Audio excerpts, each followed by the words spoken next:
Again, it's nice to welcome you guys back. This is Jeremy Zwinger from the Rice Trader, and this is the May 28th video TRT summary. It's always a pleasure just to spend a little time summarizing what's happening in the market and some key movements. Some weeks there's more action than the other, and this week is surely a week full of action on many levels. So I've just gone through and picked out some things that I really thought were important this week in the Rice Trader and what's going on. And I'm going to start out with politics. Obviously, in the current market, everything's being driven by a volatile political time. A lot of this is even coming out of the U.S. But just some of the key pieces. Will the Korean agreement between the North and the South happen? There's talks of reunification. There's talks of coming together. Talks are talks, but we need to see what's going to happen. The same with China. I mean, there's a lot of rhetoric going back and forth between the Chinese and the U.S. Will trade deals happen? Will there be restrictions? Right now it seems to be a cooling off period, probably due to the Korean hopeful situation and cooler heads are providing.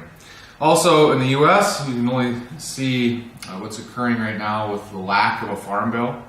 This has added a lot of chaos in what's going to happen with the U.S. in the coming period. You are having elections coming up, and will the Republicans lose the House? It sure looks like it. And that would add to a lot of issues going forth. NAFTA, the Middle East, and especially Turkey's had a lot of volatility this week with their currency in free fall. So it goes without saying, every week politics are key.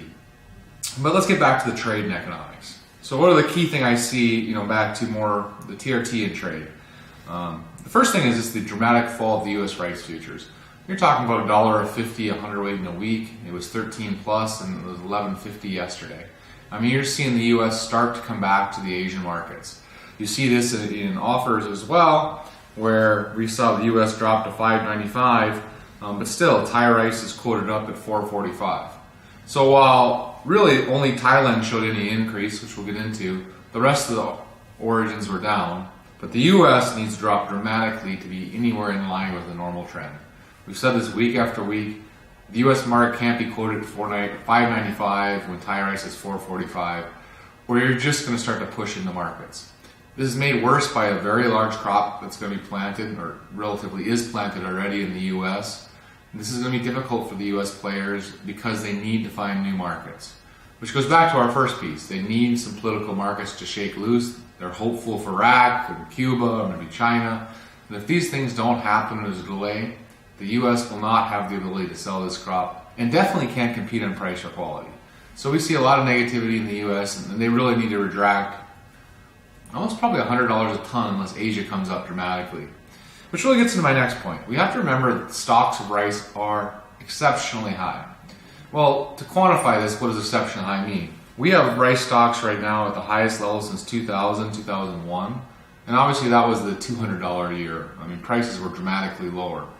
But it shows how weak this market is. But the third point is really, where are these stocks? We have to remember that China has changed the game.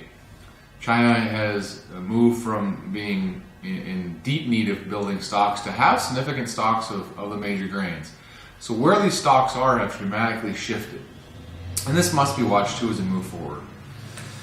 But going from the stocks, we also have to look at the year. There's been a lot of talk of these prices. And again, I said it, due to the Philippine demand, the Thai prices are only one that are up. U.S. are down dramatically, and you've had a $5 change in Pakistan, India, Vietnam to the negative side. So what is happening in demand? There's talk of different things, but we see demand up, the five majors up by 5.1. It's the best year in history again.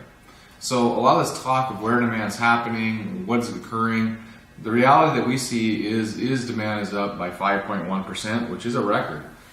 So what you really need with a high level of stocks that we've shown. And that really gives some of the main points in the TRT. This does move us to the Philippines. Obviously there was the May 22nd tender. We have the details in the executive summary and also our main sections. But it looks like Thai was successful with a 461.75 offer by Asia Golden. The next lowest offer came in at 465. And again, we have these offers very specific. The Philippines is in need of rice, and this is having some short-term flux in the market. 250,000 tons is a significant amount, and you're seeing it in people covering as well.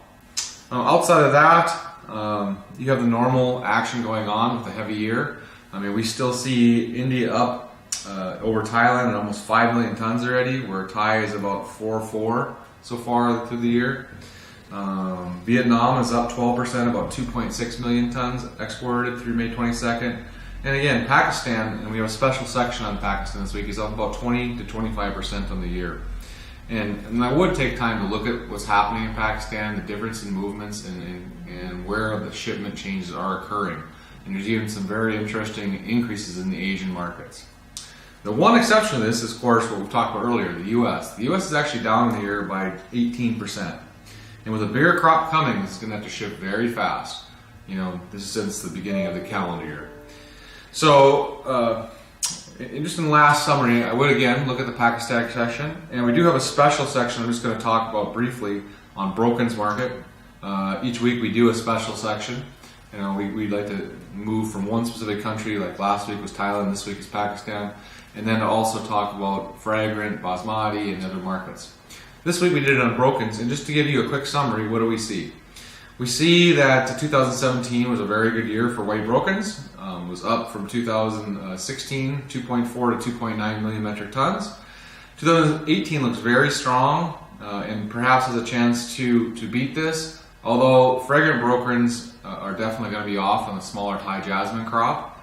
And we see some issues in demand. You have to watch very closely throughout the second half of the year.